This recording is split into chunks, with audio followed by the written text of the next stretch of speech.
ഞാൻ കാണിക്കുന്ന കുരിശിലേക്ക് നോക്കിയിട്ട് അയ്യോ എന്ന് പറഞ്ഞിട്ട് ഒട്ടനെ തന്നെ പിന്നെ വേണ്ട മാറ്റതെന്ന് പറഞ്ഞിട്ട് കൈവച്ചങ്ങ് ഭയങ്കരമായിട്ട് വയലൻസ് അവർക്ക് പറ്റുന്നില്ല. ടേബിള് ചവിട്ടി മറിക്കാൻ നോക്കി കഴിഞ്ഞ് കഴിഞ്ഞപ്പോൾ ഞാൻ പറഞ്ഞു കാലുകൾ ബന്ധിക്കുകയാണ്, അനങ്ങാതിരുന്നുള്ളൂ എന്ന് പറഞ്ഞപ്പോൾ അവിടെ അനങ്ങാതിരിക്കുകയാണ്. വയനാടാണ് കാണുന്നത്, ദുരന്തം കാണുന്നുണ്ടെന്ന് പറഞ്ഞു, വലിയ ദുരന്തമാണ് എന്ന് പറഞ്ഞത് കറക്റ്റ് നടക്കുകയും നേരത്തെ പറഞ്ഞിരുന്നു. അപ്പം ഞാൻ അന്ന് ഗ്രൂപ്പിൽ പറഞ്ഞു നിങ്ങൾ ആരോടും പറയരുത് വയനാടാണ് കണ്ടത്. അന്ന് ആ ഗ്രൂപ്പിലുള്ളവർ അതിന് തെളിവുണ്ട്. അതുകൊണ്ടാണോ ക്ഷേത്രങ്ങളിൽ പോയി കഴിഞ്ഞാലും പള്ളികളിൽ പോയി കഴിഞ്ഞാലും നമ്മൾ വിചാരിക്കുന്ന കാര്യങ്ങളൊന്നും നടക്കാത്തത്? ഒരു എക്സാമ്പിൾ ഞാൻ പറയാം. ഞാൻ നോക്കി ആദരാഞ്ജലികൾ, ഈ പയ്യൻ മരിച്ചിരിക്കുക, അപകടത്തിൽപ്പെട്ട് മരിച്ചു. ഇപ്പോൾ ഒരുപാട് സോൾ പ്രസൻസിന്റെ കേസുകൾ സാറിന്റെ അടുത്തേക്ക് വരുന്നു എന്ന് പറഞ്ഞു. സാറിനെ ഭയപ്പെടുത്തുന്ന രീതിയിൽ വന്ന അല്ലെങ്കിൽ സാറിനെ ഭയപ്പെടുത്താൻ വേണ്ടി വന്ന എന്തെങ്കിലും സോളുകളെ പറ്റി? ഇത് പലപ്പോഴും എതിരിടാൻ വരുമ്പോൾ നമ്മളുടെ ശക്തി കുറഞ്ഞു കഴിഞ്ഞാൽ നമ്മൾക്കെതിരെ ആക്രമിക്കാനൊക്കെ വരുന്ന രീതിയിലൊക്കെ വരാം. കഴിഞ്ഞ വർഷം നവംബറിൽ അങ്ങനെ ഒരു കേസ് വന്നു, അതിൻ്റെ ഓഡിയോ റെക്കോർഡ് ഇടാം. ഞാൻ ഒരിക്കൽ കേൾപ്പിച്ചു തന്നിട്ടുണ്ടെന്ന് തോന്നുന്നു രാഹുലിനെ, ഞാൻ കേൾപ്പിച്ചു തരാം. അപ്പോൾ അത് ആദ്യം നമ്മളോട് പറഞ്ഞു നിന്റെ കുലം മുടിപ്പിച്ച് കളയും, അങ്ങനെയാണെന്ന് പറഞ്ഞ് ഭയങ്കര പേടിപ്പിക്കുകയൊക്കെ ചെയ്തു. പക്ഷേ എനിവേ ഞാൻ എൻ്റേതായ രീതിയിൽ ഒരു കർമ്മമുണ്ട്, അത് ചെയ്ത് അവരുടെ തലയിൽ കൈ വെച്ചപ്പോഴേക്കും ആ കുരിശ് വെച്ചിട്ട് തലയിൽ കൈ വെച്ച് ഇരിക്കുമെന്ന് പറഞ്ഞപ്പോൾ അവിടെ ഇരുന്നു. കുറച്ച് കഴിഞ്ഞപ്പോൾ അത് വിട്ടുപോവുകയും ചെയ്തു. അത് പക്ഷേ അത് പാതയായിരുന്നു, പക്ഷേ കുറച്ച് വയലൻ്റ് ആയിട്ടുള്ളതായിരുന്നു. കഴിഞ്ഞ വർഷം നവംബർ 21. ഇതിലൊക്കെ എന്ത് മൊഡാലിറ്റിയാണ് ഉപയോഗിക്കുന്നത്? അത് ഞാൻ വ്യത്യസ്തമായിട്ടാണ്, ഞാൻ അപ്പോൾ ഉള്ള ഇൻഡ്യൂഷൻ ബേസ് ചെയ്തിട്ടാണ് ഞാൻ ചെയ്യുക. അതാ എന്നോട് ചോദിക്കാറുണ്ട്, പല ഹീലേഴ്സും എൻ്റെ അടുത്ത് വരാറുണ്ട്. ചിലപ്പോൾ അവർ ചോദിക്കും സാർ ഏതാ ചെയ്യുന്നത്, ഞാൻ പറയും അപ്പം നമ്മൾക്ക് വരുന്നത് എന്താണോ ആ സമയത്ത് തോന്നുന്ന ഇൻഡ്യൂഷൻ അനുസരിച്ചിട്ടുള്ളതാണ് നമ്മൾ ചെയ്യുക. ഇതിൻ്റെ ഒരു മൊഡാലിറ്റി ഞാൻ എല്ലാം ഉപയോഗിക്കാറുണ്ട്. ഒരു ഇൻറ്റഗ്രേറ്റഡ് അപ്രോച്ചാണ്. പ്രാണിക് ഹീലിംഗ് ഉപയോഗിക്കാറുണ്ട്, റേക്കി ഉപയോഗിക്കാറുണ്ട്, സ്പിരിച്വൽ ഹീലിംഗ് ഉപയോഗിക്കാറുണ്ട്, എല്ലാം ഉപയോഗിക്കാറുണ്ട്. ഏഞ്ചൽ ഹീലിംഗ് ഉപയോഗിക്കാറുണ്ട്. പ്രൊട്ടക്ഷൻ ഏഞ്ചൽസിനെയാണ് ഇടുന്നത്. അപ്പോൾ അതെല്ലാം കമ്പൈൻഡ് ആയിട്ടാണ് ഞാൻ ചെയ്യുന്നത്. അല്ലാതെ ഇന്ന ഒരു മൊഡാലിറ്റി മാത്രം എന്ന് ഞാൻ ഉപയോഗിക്കാറില്ല, കമ്പൈൻഡ് ആയിട്ടാണ് ചെയ്യാറുള്ളത്. അതുകൊണ്ട് തന്നെ അത് സക്സസ്ഫുള്ളുമാണ്. അപ്പോൾ ഈ വരുന്ന പ്രശ്നങ്ങളെ എങ്ങനെയാണ് നേരിടുന്നത്? ഇപ്പോൾ നിരവധിയായിട്ടുള്ള ആത്മാക്കളുടെ പ്രശ്നങ്ങൾ വരുമ്പോൾ അതിനെ എങ്ങനെയാണ് നേരിടുന്നത്? അത് നമുക്ക് പ്രൊട്ടക്ഷൻ വേണം. ഞാൻ അവിടെ ഏഞ്ചൽ പ്രൊട്ടക്ഷൻ ഇടുന്നത്. അല്ല, ഇവർക്ക് എങ്ങനെയാണ് നേരിടാനുള്ള ഒരു ശക്തി കൊടുക്കുന്നത്? അല്ലെങ്കിൽ അല്ല, ആ സമയത്ത് നമ്മുടെ മുറിയിലിരിക്കുന്ന സമയത്ത് ഇവർക്ക് പിന്നെ വേറൊന്നും ചെയ്യാൻ ഒക്കില്ല. ഇപ്പം ഞാനൊരു വീഡിയോ കാണിച്ചു തരുന്നത് കഴിയുമ്പോൾ അവർ ആക്രമിക്കാനൊന്നും ശ്രമിക്കാത്ത രീതിയിൽ അവരങ്ങ് പലപ്പോഴും ഞാൻ കണ്ടിട്ടുള്ള മുന്നോട്ടാഞ്ഞിങ്ങനെ കുനിയും. ഇപ്പോൾ മറ്റേ തൃശ്ശൂരിൽ നിന്ന് വന്ന കേസ്, ഭർത്താവിൻ്റെ കൈ പിടിച്ചിട്ട് ഞാൻ അമ്മയാണെന്ന് പറഞ്ഞില്ലേ, ആ ലേഡി തലയ്ക്കിങ്ങനെ അങ്ങ് പിടിച്ചിട്ട് കണ്ണ് അടച്ച് താഴോട്ട് ഇങ്ങനെ കുനിഞ്ഞിരിക്കുവാണ്. പിന്നെ എൻ്റെ ദേഹത്തേക്ക് നോക്കുന്നില്ല, കണ്ണിലേക്ക് നോക്കുന്നില്ല. ഞാൻ കാണിക്കുന്ന കുരിശിലേക്ക് നോക്കിയിട്ട് അയ്യോ എന്ന് പറഞ്ഞിട്ട് ഒട്ടനെ തന്നെ പിന്നെ വേണ്ട മാറ്റതെന്ന് പറഞ്ഞിട്ട് കൈ വെച്ചങ്ങ് ഭയങ്കരമായിട്ട് വയലൻസ് അവർക്ക് പറ്റുന്നില്ല. വയലൻസിന് തുടക്കോട്ട് കാലൊക്കെ നീക്കി എൻ്റെ ടേബിള് ചവിട്ടി മറിക്കാൻ നോക്കി കഴിഞ്ഞ് കഴിഞ്ഞപ്പോൾ ഞാൻ പറഞ്ഞു കാലുകൾ ബന്ധിക്കുകയാണ്, അനങ്ങാതിരുന്നുള്ളൂ എന്ന് പറഞ്ഞപ്പോൾ അവിടെ അനങ്ങാതിരിക്കുകയാണ്. കാലിങ്ങനെ കെട്ടി വെച്ചോണം, അങ്ങനെ അനങ്ങാതിരിക്കുകയാണ്. അതെങ്ങനെ സംഭവിക്കുന്നു? അതൊരു സിദ്ധിയാണ്. ഞാനിത് ജന്മന എനിക്ക് ആ ശക്തി ഉണ്ട് കേട്ടോ. അത് ഞാൻ പിന്നീട് മനസ്സിലാക്കുന്നത് അങ്ങനെയാണ്. അതൊരു യോഗമാണ്. ഞാൻ പറയുന്നത് ഹീലിംഗ് എന്ന് പറയുന്നത് ഒരു ട്രെയിനിങ്ങിലൂടെ പഠിക്കേണ്ട ഒരു കാര്യമല്ല. ഈ ചെറിയ പ്രായത്തിൽ അങ്ങനെയുള്ള ഇൻസിഡന്റ് വല്ലതും ഉണ്ടായിട്ടുണ്ടോ? ചെറിയ പ്രായത്തിൽ എനിക്ക് ഈ ഡാർക്ക് ഫോഴ്സിനെ കാണുന്ന കഴിവുണ്ടായിരുന്നു. എനിക്ക് അത് കണ്ടു പേടിച്ചിട്ടുണ്ട്. ഡാർക്ക് ഫോഴ്സിനെ കാണാനുള്ള കഴിവുണ്ടായിരുന്നു കുഞ്ഞായിരുന്ന സമയത്ത്, അതായത് ഒരു 9-10 വയസ്സൊക്കെ ഉള്ള സമയത്ത് എനിക്ക് അങ്ങനത്തെ ഫീലിംഗ് ഉണ്ടായിട്ടുണ്ട്. പറഞ്ഞാൽ വിശ്വസിക്കണമെന്നില്ല ഒരു പക്ഷെ എനിക്ക് അറിയാമായിരുന്നു. എനിക്ക് 3ാം ക്ലാസ്സിൽ പഠിക്കുമ്പോൾ ഞാനൊരു കോൺവെന്റിലാണ് പഠിച്ചിരുന്നത്. അപ്പോൾ ആ കോൺവെന്റിൽ പഠിക്കുന്ന കാലത്ത് നമ്മൾ ആരാവണം ഭാവിയിൽ എന്ന് ചോദിക്കുമല്ലോ. ഞാൻ പറയുമായിരുന്നു എനിക്കൊരു വിശുദ്ധനാവണമെന്ന് പറയുമായിരുന്നു. എനിക്കറിയില്ല, അന്നത്തെ ബുദ്ധി തോന്നിയത്. സ്നേഹസേന പോലുള്ള മാഗസിൻസ് ഒക്കെ വായിക്കുമ്പോൾ അതിൽ ഈ വിശുദ്ധന്മാരുടെ അൽഫോൻസാമ, ചാവറ കുര്യാക്കോസൻ, അപ്പം ഞാൻ പഠിച്ചിരുന്ന എൻ്റെ മദർ പഠിപ്പിച്ചിരുന്ന ചാവറ കുര്യാക്കോസച്ചൻ്റെ അവസാന കാലം ജീവിതം അവിടെ വെച്ചിട്ടാണ്. അദ്ദേഹത്തിൻ്റെ അവസാന ഭാഗങ്ങൾ ജീവിതം അവസാനിക്കുന്ന അവിടെ വെച്ചിട്ടാണ്. അപ്പോൾ അവിടെയൊക്കെയാണ് ഞാൻ ജനിച്ച് വളർന്നതൊക്കെ. അപ്പോൾ ഈ കഥകൾ കേട്ടുമൊക്കെ തന്നെയാണ് ഞാൻ വളരുന്നത്. അപ്പോൾ ഞാൻ ആലോചിച്ചു, അന്ന് മാത്രമല്ല ഞാൻ 2ാം ക്ലാസ്സിൽ പഠിക്കുമ്പോഴാണ് മാർപ്പാപ്പ കേരളത്തിൽ വരുന്നതും അതുപോലെ തന്നെ അൽഫോൻസാമയും ഈ ചാവറ കുര്യാക്കോസിനെ. അപ്പോൾ ഈ ചാവറ കുര്യാക്കോസിനെ ഞാൻ എന്നും കാണുന്ന പള്ളിയിൽ ചാവറ കുര്യാക്കോസിനെ വിശുദ്ധനായിട്ട് പ്രഖ്യാപിക്കുന്നത്. അപ്പം ഞാൻ പറഞ്ഞു എനിക്ക് ചാവറ കുര്യാക്കോസിനെ പോലെ ഒരു വിശുദ്ധനാവണമെന്ന് പറഞ്ഞു ചെറുപ്പത്തിൽ. ഞാനൊരു അന്നത്തെ ഒരു പൊട്ടബുദ്ധിക്ക് ഒരാളെ പോലെ ആകണം, അതുപോലെ ആവണം എന്നൊരു ആഗ്രഹം ആത്മാർത്ഥമായിട്ട് എനിക്കുണ്ടായിരുന്നു. അപ്പോൾ ഓരോരുത്തർ ഡോക്ടർ ആവണം, എഞ്ചിനീയർ ആവണം എന്ന് പറയുമ്പോൾ ഞാൻ പറഞ്ഞിരുന്നത് എനിക്ക് വിശുദ്ധനാവണമെന്നായിരുന്നു. എനിക്ക് അന്നത്തെ പൊട്ടബുദ്ധി ആവാം, നല്ല ബുദ്ധിയാവാം, എനിക്കറിയില്ല. എനിക്ക് തോന്നിയത് ഞാൻ വിളിച്ചു പറഞ്ഞു. അപ്പോൾ എൻ്റെ മദറിനെ വിളിച്ചിട്ട്, മദർ തൊട്ടടുത്ത സ്കൂളിലാണ് പഠിപ്പിക്കുന്നത്, ഹിന്ദി ടീച്ചറായിരുന്നു. മദർ മരിച്ചു പോയി കഴിഞ്ഞ വർഷം. അപ്പോൾ മദറിനെ വിളിച്ചിട്ട് പറഞ്ഞു, മോൻ ഇങ്ങനെയൊക്കെയാണല്ലോ പറയുന്നത് ടീച്ചറെ എന്ന് പറഞ്ഞു. നല്ല കാര്യമല്ലേ. അപ്പോൾ പയസ്സായിട്ടാണ് വളർത്തിയിട്ടുള്ളത് ചെറുപ്പത്തിൽ, അതിൻ്റെ ഒരു എഫക്റ്റ്. അപ്പോൾ ഞാനതുപോലെ 15 വയസ്സുള്ളപ്പോൾ എൻ്റെ ഗ്രാൻഡ് ഫാദർ മരിക്കുന്നത് കാലത്ത് വെളുപ്പിന് കാണുകയാണ്, ഒരു 5 മണിക്ക് 5:30 ഇടയ്ക്ക്. അന്ന് രാത്രി ഞാൻ കണ്ട അതേ പൊസിഷനിൽ 8:30 8:45 ഇടയ്ക്ക് ആൾ മരിച്ചു കിടക്കുക. അത് ഫാദർ ഭക്ഷണം കൊണ്ടുപോയി കൊടുക്കുന്നു, ആ സമയത്ത് എന്നെ വിളിക്കുകയാണ്. ഞാനാണ് അവിടെ അടുത്തുള്ളത്, ചേട്ടൻ മേലേക്ക് പോയി. അന്ന് ഞാൻ ഇപ്പോഴും ഓർക്കുന്നുണ്ട്, ദൂരദർശനിൽ ഞാൻ ഈ ഹിന്ദി വാർത്തയും ഇംഗ്ലീഷ് വാർത്തയും കാണാനായിട്ടിരിക്കും. അന്ന് ഹിന്ദി സിനിമ കഴിഞ്ഞ ഉടനെ തന്നെ വാർത്തയാണ്, ഞായറാഴ്ച ദിവസം. ആ വാർത്ത കാണാനിരിക്കുന്ന സമയത്ത് സെറ്റിലിരിക്കുമ്പോൾ ഇങ്ങനെ ഞാനിരിക്കുന്നു സെറ്റിൽ, TV ഇവിടെയാണ്, ഗ്രാൻഡ് ഫാദറിൻ്റെ റൂം ഇവിടെ ലെഫ്റ്റ് സൈഡിലാണ് ഞാൻ ഇരിക്കുന്നതിൻ്റെ. ഫാദർ അവിടെ ചെല്ലുന്നു, മോനെ എടാ പപ്പനെ വിളിക്കടാന്ന് പറഞ്ഞ് വിളിക്കുന്നു. ഞാൻ ചെല്ലുന്നു, ഞാൻ കാണുന്ന രംഗം ഞാൻ കാലത്ത് കണ്ട അതേ രംഗം. എനിക്ക് മനസ്സിലായി മരിച്ചു. ഞാൻ വിളിച്ചില്ല അപ്പനെ. എന്നിട്ട് എൻ്റെ ഫാദർ വഴക്ക് പറഞ്ഞു, വിളിക്കടാ. ഞാൻ പറഞ്ഞു, ഇല്ല, ഞാൻ കാലത്ത് സ്വപ്നം കണ്ടാണ് മരിക്കുന്നുള്ളൂ. ഞാൻ പറയുകയും ചെയ്തു. കാലത്ത് ചായ കുടിക്കാൻ ചെന്നപ്പോൾ മദറിനോട് പറഞ്ഞു അടുക്കളയിൽ വെച്ച്, കോംപ്ലാൻ ഇങ്ങനെയൊക്കെ അന്നൊക്കെ കോംപ്ലാനാണ്, കോംപ്ലാൻ കലക്കി തരും. അപ്പോൾ കാലത്ത് എന്നെ പഠിക്കാനായിട്ട് ഒരു 5:30 മുമ്പ് എഴുന്നേക്കും ഞാൻ. ആ സമയത്ത് ഞാൻ പറഞ്ഞു, ഇങ്ങനെ ഇത് വിഷമത്തിൽ പറഞ്ഞു, അപ്പം മരിച്ചായിട്ട് കണ്ടു മമ്മി എന്ന് പറഞ്ഞു. എൻ്റെ മദർ പറഞ്ഞു, എടാ അത് തോന്നിയായിരിക്കും, അപ്പം ഇച്ചിരി അസുഖമൊക്കെ ഉണ്ടെന്നല്ലേ ഉള്ളൂ, അങ്ങനെ പ്രശ്നമൊന്നുമില്ല എന്ന് പറഞ്ഞു. പക്ഷെ അന്ന് രാത്രി 8:30 സംഭവം. അന്ന് എനിക്ക് വെറും 15 വയസ്സേ ഉള്ളൂ. അപ്പോൾ ആ ചെറുപ്പത്തിലേ തുടങ്ങി ചില അനുഭവങ്ങൾ ഇങ്ങനെ ഉണ്ട്. ഞാൻ വിചാരിക്കുന്ന കാര്യങ്ങൾ അതുപോലെ നടക്കുക, ഇപ്പോഴും നടക്കുന്നുണ്ട്. ഇപ്പോൾ വയനാട് നടന്ന ദുരന്തമില്ലേ, ഭയങ്കര ഒരു എർത്ത്, ആ ഉരുൾപൊട്ടൽ, അത് ഞങ്ങളുടെ മെഡിറ്റേഷൻ ടീമിലെ ആളുകൾക്കറിയാം. ഇപ്പോൾ ഇത് കേൾക്കുമ്പോൾ അവർ വിചാരിക്കുന്നുണ്ട്, സാറാന്ന് പറഞ്ഞാണല്ലോ. ആ മെഡിറ്റേഷൻ ടീമിൽ ഒരു 10-16 പേരുള്ള ഗ്രൂപ്പിൽ ഞാനത് വിളിച്ച് പറഞ്ഞിരുന്നു. അന്ന് വയനാടാണ് കാണുന്നത്, ദുരന്തം കാണുന്നുണ്ടെന്ന് പറഞ്ഞു, വലിയ ദുരന്തമാണ് എന്ന് പറഞ്ഞത് കറക്റ്റ് നടക്കുകയും നേരത്തെ പറഞ്ഞിരുന്നു. അത് പക്ഷേ പറഞ്ഞ അതിന് തെളിവുണ്ട് കേട്ടോ. എൻ്റെ കൂടെ അന്ന് മെഡിറ്റേറ്റ് ചെയ്യാനിരുന്നത്, എനിക്ക് തോന്നുന്നു, എൻ്റെ ഓർമ്മ ശരിയാണ്, ഈ 13ാമത്തെ ബാച്ചിലാണ് അത് കഴിഞ്ഞതിൻ്റെ. അതെ, ഇപ്പോൾ 15 ബാച്ച് കഴിഞ്ഞു, 13ാമത്തെ ബാച്ചിൽ വെച്ചിട്ടാണ് ആ അനുഭവം ഉണ്ടായത്. ഞാൻ പറയുകയും ചെയ്തു അവരോട്. ആ വ്യക്തമായിട്ട് ആ രംഗം കാണിച്ചു തന്നു, ഒരു അബ്രപാളിയിൽ കാണുന്ന പോലെ വളരെ വ്യക്തമായിട്ട് ആ രംഗങ്ങൾ കാണിച്ചു തന്നു. ഞാൻ കാണുന്നത് ലെഫ്റ്റ് സൈഡിൽ നിന്നാണ്.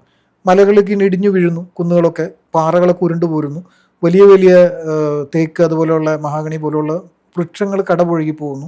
എല്ലാം വന്നിട്ട് അവസാനം നിൽക്കുന്നത് ഒരു പാലത്തിൻ്റെ കൈവരി പൊളിഞ്ഞു കിടക്കുന്നു. അതിന് താഴേന്ന് ഒരു ലോ ആംഗിളിൽ ക്യാമറ വെച്ചാൽ കാണുന്ന പോലെയാണ് ഞാൻ കാണുന്നത്. അയ്യോ, അപ്പോൾ ഇത് ഏതാ സ്ഥലം എന്ന് എൻ്റെ മനസ്സിൽ തോന്നിയപ്പോൾ ശരിക്ക് ക്യാപിറ്റൽ ലെറ്ററിൽ ബ്ലാക്ക് കളറിലാണ്, ബ്ലാക്ക് കളറിൽ ഇങ്ങനെ തെളിഞ്ഞു വരികയാണ് ഇങ്ങനെ എൻ്റെ കൺമുമ്പിൽ. ഞാൻ കണ്ണടച്ചിരിക്കുകയാണ് കേട്ടോ, മെഡിറ്റേഷനിലാണ്. വയനാട് നിന്ന് ക്യാപിറ്റൽ ലെറ്ററിൽ തെളിഞ്ഞു പോകുന്നു, വലിയ നമ്മൾ ഈ സിനിമ ടൈറ്റിലൊക്കെ തെളിഞ്ഞു വരുമല്ലേ. അപ്പോൾ ഞാൻ അന്ന് ഗ്രൂപ്പിൽ പറഞ്ഞു, നിങ്ങൾ ആരോടും പറയരുത് വയനാടാണ് കണ്ടതെന്ന് പറഞ്ഞു. അന്ന് ആ ഗ്രൂപ്പിലുള്ളവർ അതിന് തെളിവുണ്ട്. ഞാൻ ചുമ്മാ വിളിച്ച് പറഞ്ഞു കഴിഞ്ഞാൽ അത് വെറുതെ ഇതായി പോകില്ലേ, ആർക്കും വേണമെങ്കിലും പറയാമല്ലോ. അതുപോലെ സുനാമി വരുമെന്നാണ് എൻ്റെ പ്രഡിക്ഷൻ ഉണ്ടായിരുന്നത്. അത് 2018 നമ്മൾ വെള്ളപ്പൊക്കമായി. ടു ബി വെരി ഫ്രാങ്ക്, ഞാൻ ആത്മാർത്ഥമായിട്ട് പറയുകയാണ്, ഞാൻ വിചാരിച്ച സുനാമി വരുമെന്നാണ്. കാരണം ഞാൻ കണ്ടിട്ടുള്ള സുനാമി ആണല്ലോ ഇതിനു മുമ്പ് ഉണ്ടായിട്ടുള്ളൂ. വെള്ളം കൊണ്ട് മൂടപ്പെടുന്നു, പ്രശ്നങ്ങളുണ്ടാവുന്നു, ഇങ്ങനെ ബോട്ടും വഞ്ചിയൊക്കെ എടുത്ത ആൾക്കാർ ഓടുന്ന രംഗമാണ് ഞാൻ കണ്ടത്. അത് ഒന്നും പ്രതീക്ഷിക്കാതെ വെറുതെ കാപ്പിയും കുടിച്ചുകൊണ്ട് നിൽക്കുക. വൈഫും പിള്ളേരും ഒക്കെ അവിടെ കളിച്ചുകൊണ്ട് നിൽക്കുന്നുണ്ട്, വർത്താനമൊക്കെ പറഞ്ഞുകൊണ്ട് നിൽക്കുന്നുണ്ട്. വൈകുന്നേരത്തെ കാപ്പി കുടിച്ചിട്ട് ഞാൻ നിൽക്കുകയാണ്. അപ്പോൾ എന്തോ കപ്പലണ്ടിയോ മറ്റോ കുറിച്ചുകൊണ്ട് ഞാൻ നിൽക്കുകയാണ്. കാപ്പി ഇങ്ങനെ കുടിച്ചപ്പോൾ ചെറിയൊരു നനുത്ത മഴ, ഒരു ചെറിയ ചാറ്റൽ മഴ കഴിഞ്ഞിട്ടുണ്ട്, തണുത്ത കാറ്റുണ്ട്.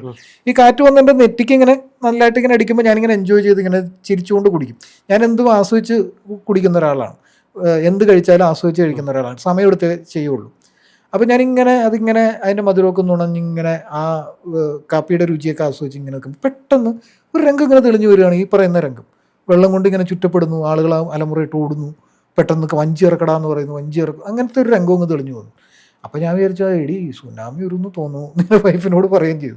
വൈഫ് തുടങ്ങിയാൾ എന്ന് പറയും. ഞാൻ എന്തെങ്കിലും അങ്ങനെ പറയുമ്പോൾ സംഭവിച്ചിട്ടുണ്ട്. അപ്പോൾ അതങ്ങനെ ചില കാര്യങ്ങളങ്ങനെ തെളിഞ്ഞു വരാറുണ്ട്. യുദ്ധത്തിൻ്റെ കാര്യം ഞങ്ങൾ ചർച്ച ചെയ്തു ഒരു ഗൾഫിലുള്ള ഒരാളുമായിട്ട്. എന്നിട്ട് പറയുകയും ചെയ്തു, ഇറാൻ, ഞങ്ങൾ തമ്മിൽ ചർച്ച ചെയ്തപ്പോൾ ഞാൻ പറയുകയും ചെയ്തു, ഇറാൻ ഒരു പ്രശ്നക്കാരനാണ്, അമേരിക്ക വെറുതെ വിടുമെന്ന് തോന്നണില്ല. ഞങ്ങൾ രണ്ടുപേരും പറഞ്ഞ് കൺക്ലൂഡ് ചെയ്തു. 1-2 മാസം കഴിഞ്ഞപ്പോഴാണ് ഈ യുദ്ധം തുടങ്ങുന്നത്. അത് പക്ഷേ ഞാൻ പ്രഡിക്റ്റ് ചെയ്തതല്ല, ഞങ്ങൾ തമ്മിൽ സംസാരിച്ചപ്പോൾ ഞങ്ങൾ അങ്ങോട്ടും ഇങ്ങോട്ടും സംസാരിച്ചു. ആ വിഷയം വന്നു എന്നുള്ളതാണ്. ഗൾഫിലുള്ള ഒരാളെൻ്റെ അടുത്ത് ഹീലിങ്ങിനായിട്ട് വന്നപ്പോൾ അത് പ്രഡിക്ഷൻ ആയിരുന്നില്ല. ഇപ്പോൾ ഇങ്ങനെ ഞങ്ങൾ സംസാരിച്ചു, അമേരിക്ക, ഈ അഫ്ഗാനിസ്ഥാൻ ഇറാൻ 2 കൂട്ടരുടെയും പേര് ഞങ്ങളന്ന് പറഞ്ഞു, പ്രശ്നക്കാരാണ്, അത് പ്രശ്നം ഉണ്ടാവും എന്നുള്ളത്. അതുപോലെ തന്നെ അത് സംഭവിച്ചു. അത് പക്ഷേ ഞാനങ്ങനെ രംഗങ്ങളായിട്ട് സ്വപ്നമായിട്ടൊന്നല്ല കണ്ടത്.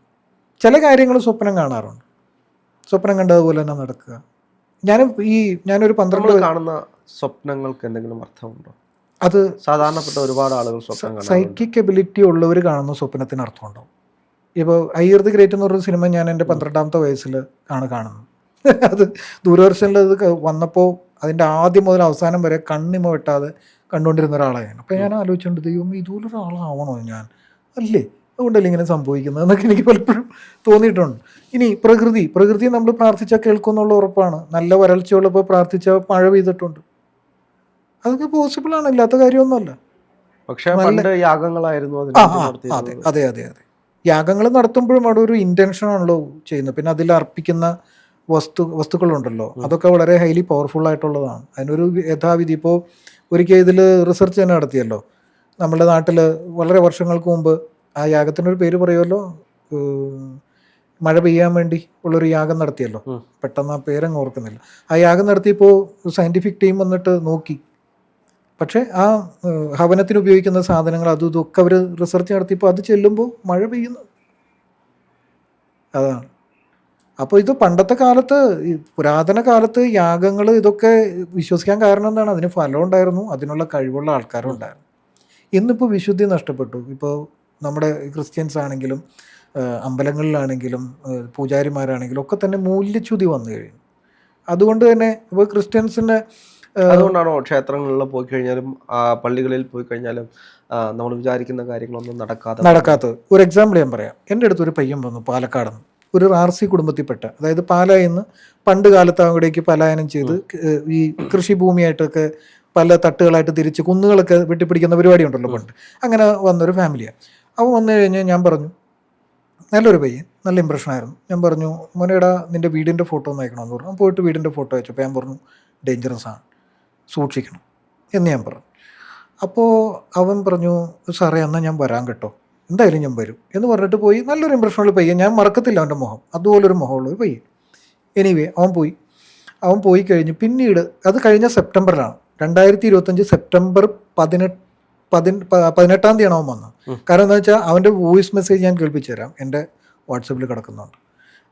അപ്പോൾ അവൻ പറയുന്നത് എന്താ വെച്ചാൽ, വോയിസ് മെസ്സേജിൽ പറയുന്നുണ്ട്, സാറേ ഞാനൊരു നിഴൽ രൂപം കാണുന്നുണ്ട് വീട്ടിൽ. ഞാൻ പറഞ്ഞിട്ട് എല്ലാവർക്കും വിശ്വാസമാവുന്നില്ല, എൻ്റെ മമ്മി മാത്രം കുറച്ചൊന്നും വിശ്വസിക്കുന്നുള്ളൂ എന്ന് പറഞ്ഞു ഈ പയ്യൻ. അപ്പോൾ ഞാൻ പറഞ്ഞു, ശരിയാണ് മോനെ, നീ ഉദ്ദേശിക്കുന്നത് കറക്റ്റാണ്, വീടിന് നല്ല നെഗറ്റീവ് എനർജി ഉണ്ട്. പണ്ട് ഒരുപാട് വെച്ച് പൂജ നടത്തിയിരുന്ന ഒരു സ്ഥലമാണ്. നിങ്ങൾ ക്രിസ്ത്യാനികൾ അവിടെ ചെന്നിട്ട് നിലനിർത്തുന്നൊന്നുമില്ല, അതിൻ്റേതായ ദോഷങ്ങൾ വരാം, അപകടങ്ങൾ ഉണ്ടാവാമെന്ന് പറഞ്ഞു. സെപ്റ്റംബറിൽ ഇത് പറയുന്നു, 2025 ഒരു പ്രഡിക്ഷൻ പോലെ മാർച്ചിൽ എന്നെ വിളിക്കുകയാണ്, ഇവൻ്റെ അമ്മ എന്നെ വിളിക്കുകയാണ്. എന്നിട്ട് പറഞ്ഞു, സാറേ ഇങ്ങനെ ഒരാൾ വന്ന ഓർമ്മയുണ്ടോ? ഞാൻ പറയുന്നില്ല. ഞാൻ പറഞ്ഞു, അയ്യോ ഓർമ്മയുണ്ടല്ലോ പയ്യനെ, ഞാനൊരു ഫോട്ടോ അയക്കാം, എന്നിട്ട് സാറൊന്ന് എന്നെ തിരിച്ചു വിളിക്കണമെന്ന് പറഞ്ഞു. ഞാൻ നോക്കി, ആദരാഞ്ജലികൾ. ഈ പയ്യൻ മരിച്ചിരിക്കുക, അപകടത്തിൽപ്പെട്ട് മരിച്ചു. എങ്ങനെയെന്നൊക്കെ പറഞ്ഞാൽ ആ നാട്ടുകാർക്ക് മൊത്തം അറിയാൻ പറ്റും, വലിയൊരു വാർത്തയായിട്ട് വന്നാൽ. അതുകൊണ്ടാണ് ഞാനത് വിശദമായിട്ട് പറയാത്തത്. ആ പയ്യനോട് ഞാൻ പറഞ്ഞിരുന്നു, ഞാൻ വിചാരിച്ച അവൻ്റെ അപ്പന് എന്തെങ്കിലും പറ്റുമെന്നാണ് ഞാൻ വിചാരിച്ചത്. പക്ഷേ ആ പയ്യന് ഒരു അപകടത്തിലാണ് മരിക്കുന്നത്, വീട്ടിൽ വെച്ച് തന്നെ മരിച്ചു. എനിക്ക് കേട്ടപ്പോൾ വളരെ സങ്കടം തോന്നി. നല്ലൊരു പയ്യനായിരുന്നു, നല്ല പയ്യൻ എന്ന് പറഞ്ഞാൽ നല്ല സ്വഭാവം. അതിന് പരിഹാരങ്ങളൊന്നും പറഞ്ഞു കൊടുത്തില്ലേ? പരിഹാരത്തിന് ഞാൻ ഇത് ചെയ്ത് കൊടുക്കാമെന്ന് പറഞ്ഞിട്ട് അവന് അതിനുശേഷം വരാൻ പറ്റിയില്ല. പള്ളിയും പട്ടക്കാരെന്നും പറഞ്ഞ് നടക്കുന്ന ഒരു പയ്യനായിരുന്നു എല്ലാത്തിനും. പക്ഷേ അച്ഛൻ വന്ന് വെഞ്ചിരിച്ച് പോയതിൻ്റെ അടുത്ത ദിവസങ്ങളിലാണ് ഇവൻ്റെ മരണം. വീട്ടിൽ വന്ന് അച്ഛൻ വെഞ്ചിരിച്ച് പോയതിൻ്റെ ദിവസം. അതെന്തുകൊണ്ടാണ്? അതാ ഞാൻ പറഞ്ഞത്, നമ്മളുടെ വെഞ്ചിരിച്ചപ്പോൾ അയാളുടെ കൈക്ക് വിശുദ്ധി ഉണ്ടായിരുന്നെങ്കിൽ ആ മരണം സംഭവിക്കുമായിരുന്നു. ആ വൈദികൻ്റെ കൈകൾക്ക് വിശുദ്ധി ഉണ്ടായിരുന്നെങ്കിൽ ഈ മരണം സംഭവിക്കുമായിരുന്നു. രാഹുലൊന്ന് ആലോചിച്ച് നോക്കൂ, ഞാൻ ബുദ്ധിപൂർവ്വം ചിന്തിച്ചൊരു കാര്യമാണ്, ജസ്റ്റ് ലോജിക്കല്ലേ. അപ്പോൾ ഈ മരിച്ചു എന്നുള്ളത് അപകട മരണം വീട്ടിൽ വെച്ച്. അത് ഞാൻ വിശദമായിട്ട് പറഞ്ഞാൽ അവൻ്റെ നാട്ടിലുള്ള എല്ലാവരും അറിയും, പലരും അറിയും. കാരണം എൻ്റെ അടുത്ത് വന്ന ആൾക്കാരോട് ചിലരോട് ഇങ്ങനെ പറഞ്ഞപ്പോൾ, അയ്യോ ആ പയ്യനല്ലേ, ആ വാർത്ത ഞാൻ കേട്ടല്ലോ എന്ന് പറഞ്ഞു. അതുപോലെ ഇച്ചിരി പ്രശ്നമുണ്ടായ ഒരു വാർത്ത വന്ന ഒരു കേസാണ്. അപ്പോൾ ആ വീട്ടിൽ ആ നെഗറ്റീവ് എനർജി ഉള്ളതുകൊണ്ട് ഉറപ്പാണ് എന്തെങ്കിലും സംഭവിക്കും എന്നുള്ളൂ. അതാണ്. പക്ഷേ അവനാ ഉപയോഗിച്ച ഇലക്ട്രിക് ഉപകരണം വേറൊരാൾ ഉപയോഗിച്ചു പള്ളിയിൽ. ഇത് അവരുടെ സോളാർ പാനലുണ്ടല്ലോ കഴുകാൻ, എന്നിട്ടാണ് ഇവൻ്റെ വീട്ടിലെത്തിച്ചത്. അത് അവൻ ഉപയോഗിക്കുമ്പോഴാണ് അവൻ മരിച്ചത്. അപ്പോൾ എന്തുകൊണ്ട് ആ മനുഷ്യൻ മരിച്ചില്ല? ഇവൻ്റെ വീട്ടിൽ വെച്ച് ഇവൻ ഉപയോഗിച്ചപ്പോൾ ഇതിൽ തന്നെ. പക്ഷേ ഇപ്പോൾ ആ പയ്യൻ മരണപ്പെട്ടെങ്കിലും ആ എൻറ്റിറ്റി അവിടെ തന്നെ ഇല്ലേ? അത് അവരുടെ ഇഷ്ടമാണ്. കുറച്ച് കാലമൊക്കെ നിലനിൽക്കാനുള്ള ചാൻസ് ഉണ്ട്. കാരണം അവിടെ വീണ്ടും പ്രായം എത്തി താമസിക്കുന്ന മരിച്ചതല്ല, ആളുകൾക്ക് 33 വയസ്സോ മറ്റേ ഉള്ളൂ. അല്ല അവിടെ താമസിക്കുന്ന ആളുകൾക്ക് വീണ്ടും പ്രശ്നങ്ങൾ വരാനുള്ള അവൻ്റെ അമ്മ സാധ്യത വളരെ മാനസികമായി തകർന്ന അവസ്ഥയിലാണ്, അവൻ്റെ ഭാര്യ അതിൽ കൂടുതൽ. അത് ആ സ്ഥലത്തിന്റെയാണോ? ആ അവിടുന്ന് സ്ഥലത്ത് മാറിക്കഴിഞ്ഞാൽ അവിടുന്ന് മാറുക എന്നുള്ളതല്ല, അവിടുത്തെ സ്ഥലത്തെ ആ എനർജി മാറ്റാൻ പറ്റും, സാധിക്കുമായിരുന്നു എനിക്കത്. അവൻ വരാമെന്നും പറഞ്ഞിരുന്നതാണ്, പക്ഷേ അവൻ വേറെ ചില പള്ളിക്കാര്യങ്ങൾ തിരക്കായതുകൊണ്ട് വരാതിരുന്നതാണ്. അവൻ്റെ അമ്മ പറയുന്നത് അതാണ്. അല്ലെങ്കിൽ അവൻ വരണമെന്ന് പറഞ്ഞാണ്, അവനും ഞാനും കൂടി വരണമെന്ന് വിചാരിച്ചോ സാറേ എന്ന് എന്നോട് പറഞ്ഞു.